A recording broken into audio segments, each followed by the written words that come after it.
Good afternoon, Tim Key with Everybody Happy Wine Company. Back up here at Paradise Ridge Winery. It's January the 18th, and today we are working on two of our different wines. One, our Quartz Block Zinfandel, and the other being our Haystack Peak Cabernet Sauvignon. Both these wines just finished through malolactic fermentation. Just to give you a quick kind of layman's idea of malolactic, it's a secondary fermentation after primary. Primary is when we're during harvest and we're converting sugar into alcohol. This is an acid conversion. So bacteria actually change malic acid, think apples and stuff like that, into lactic acid, think like milk. And so with red wines, we like it to go through this process because it gives it a more texture, more mouthfeel, less acidic. And so we're working with these wines today. What we're doing is we're actually taking it from barrel, racking it into a tank, and then adding sulfur, basically that kills or inhibits, doesn't kill, it actually inhibits any other bacterial growth at this point. And so this is kind of the last phase before we get to really put the wines down to rest and barrel age them.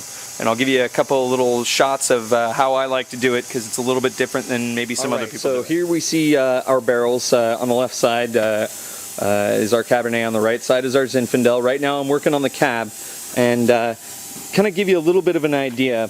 What is happening here is basically we've got wine in the barrel going into our tank. See a little hookup right there basically.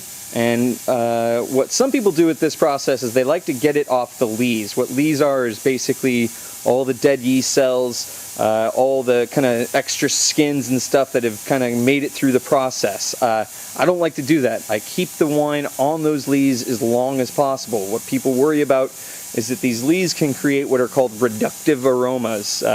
Think like rotten eggs, stuff like that.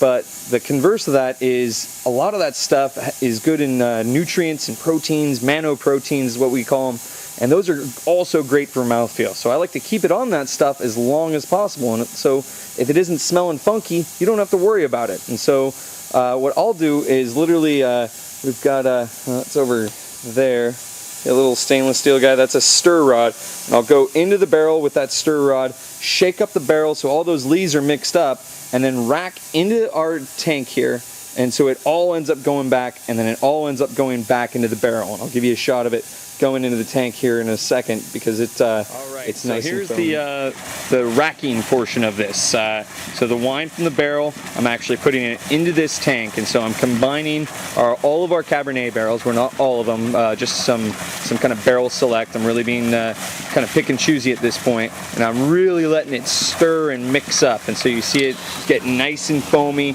a lot of air getting to this, and so that's burning off and blowing off any aromatics that typically you wouldn't want. Any reductive ones, they like to go up into midair. So what I'm keeping is all the grapefruit and complex and really the good personality of the wine.